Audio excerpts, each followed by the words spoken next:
안녕하십니까. 오늘은 대통령의 발언과 사실의 괴리에 대해서 말씀드리겠습니다. 문재인 대통령은 30일 국회의장, 대법원장, 헌법재판소장, 국무총리 등 헌법기관장 초청 오찬 간담회에서 미국 방문과 유럽 순방 결과를 설명하면서 우리나라의 위상과 역할이 높아졌다는 것을 확연하게 느낄 수 있었다고 말했습니다. 문 대통령은 취임 초 촛불 집회를 통해서 민주주의를 회복하고 정권 교체를 이루었다는 사실에 대해 세계 각국이 아주 경탄했었다. 그런데 코로나 위기 상황을 건너면서 이제는 한국의 방역 역량과 경제적인 역량에 대해 대단히 높게 평가하고 한국과 더 긴밀하게 협력하기를 원했다고 말했습니다. 지난달 한미 정상회담에서는 군사 안보 동맹을 넘어서 코로나 백신 등 방역, 반도체 배터리 등 글로벌 공급망, 기후변화 대응 등에 대한 협력 요청이 있었다면서 이제 한미 동맹은 군사 안보 동맹을 넘어서 더 포괄적이고 글로벌한 동맹으로 발전되고 있다는 것을 느꼈다고 했습니다. 지난 4년 이상 국정을 이끌어온 문 대통령은 자신이 관여하고 있는 일의 대부분에 대해 늘 만족을 느끼는 분이구나 하고 생각해 왔습니다. 매우 심각하고 급하게 해결해야 할 국가적 중대 사안에 닥쳐서도 웃음 띤 모습을 보며 매우 긍정적이고 낙천적인 성격을 타고난 분이구나 그렇게 생각했습니다. 국제관계나 외교 전문가들의 견해와 속내는 알 수 없지만 문 대통령 자신은 한미 정상회담과 G7 정상 참여를 통해 한국의 역량에 대해 모두들 높이 평가하고 한국과 더 긴밀하게 협력하기를 원했다는 문 대통령의 말씀은 좋습니다. 그러나 보고를 받으셨는지 모르지만은 미국의 국제문제 전문가들과 정치권에서는 문 대통령의 타임지 인터뷰와 관련한 논란이 아직도 가라앉지 않고 있다는 외신 보도들이 끊이지 않고 있습니다. 국제인권단체인 휴먼 라이츠 워치가 한국의 문 대통령이 법의 심판을 받아야 할 잔인한 독재자를 가치 있는 지도자로 묘사하며 북한 정권의 인권 유린에 눈을 감고 있다고 비판한 뒤부터는 워싱턴 정가에서도 비판이 이어지고 있는 분위기라고 펜앤마이크가 보도했습니다. 북한 독재자를 찬양하면서 북한에 억류되어 있는 자기 나라 국민의 석방 노력은 전혀 하지 않는다는 비판에는 문 대통령에 대한 혐오심이 묻어 있는 게 아닌가 할 정도입니다.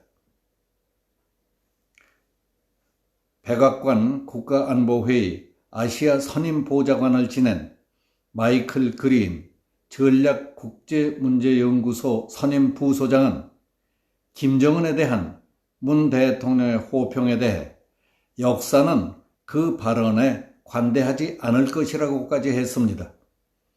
그린 부소장은 김정은은 경제와 외교를 모두 파탄냈고 자국민의 기본 생존 수단마저 박탈해버린 최악의 지도자라고 해온 워싱턴에서는 문 대통령의 대북 인식과 현실의 괴리가 여전히 크다고 지적했습니다. 문 대통령은 타임지와의 인터뷰에서 북한 독재자 김정은에 대해 매우 정직하며 강한 결단력을 가진 매우 열정적인 사람이라고 찬양하면서 세계가 어떻게 돌아가는지 잘 알고 있는 사람이라고 했습니다. 이에 대해 타임지는 즉각 김정은은 자기 고모부와 의붓형을 죽인 악마와 같은 인간이다. 2015년 UN 북한인권위원회에 따르면은 처형, 고문, 강간, 장기간의 아사 사건을 일으킨 것을 포함해서 반인도적 범죄 행위를 주관했다고 지적했습니다. 많은 북한 연구자들에게 문의해본 결과 변함없는 김정은 옹호는 거의 망상이다.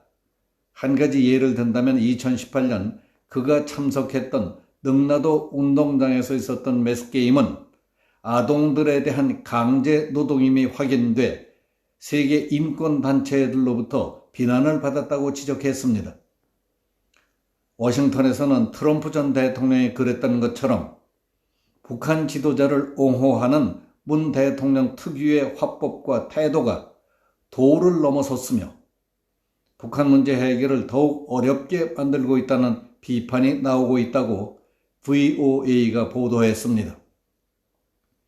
미첼 리스 전 국무부 정책기획실장은 그렇게 하지 말아야 한다는 모든 증거에도 아랑곳하지 않고 북한과의 화해를 끈질기게 추구하는 문 대통령에 대해 그것은 헛고생일 뿐이라고 했습니다. 미국 정부 고위 관리들 가운데에는 문 대통령은 장기적으로 볼 때 역효과를 내며 해로운 행동을 하고 있다고 생각하는 사람들이 적지 않다고 했습니다. 그레그 스칼라튜 북한 인권위원회 사무총장은 문 대통령은 북한 정권과의 화해를 위해 모든 것을 걸었지만은 남한을 번번이 퇴짜 놓는 것은 북한 정권이라며 이는 문 대통령 지도력의 실패라는 것이 나의 생각이라고 했습니다. 다시 앞에서 말씀드린 국내 문제로 돌아와서 한국의 방역 역량과 경제적인 역량에 대해 각국이 대단히 높게 평가하고 한국과 긴밀하게 협력하기를 원했다는 문 대통령의 말이 떨어지기가 무섭게 서울 마포구 음식점과 수도권 영어학원 등을 중심으로 코로나19보다 강력한 델타 변이 바이러스에 집단 감염된 사람이 213명이나 된다는 보도가 나왔습니다.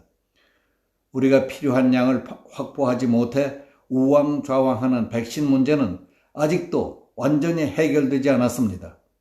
우리는 중국에서 백신을 맞고 입국하는 사람들에 대해 자가격리를 면제하기로 했는데 중국은 한국에서 백신을 다 맞고 중국에 들어가더라도 3주일 동안의 자가격리 방침을 고수하고 있습니다.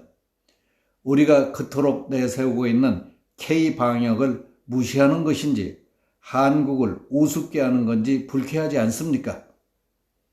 한미 정상회담에서 원자력 협력을 통한 해외 원전 수출에 나서기로 선언까지 했는데에도 우리 정부 관계부처는 기존의 신규 원전 건설 백지화, 노후 원전 수명 연장 금지라는 탈원전 정책을 계속해서 밀어붙이겠다는 입장이라는 소리를 듣고 깜짝 놀랐습니다.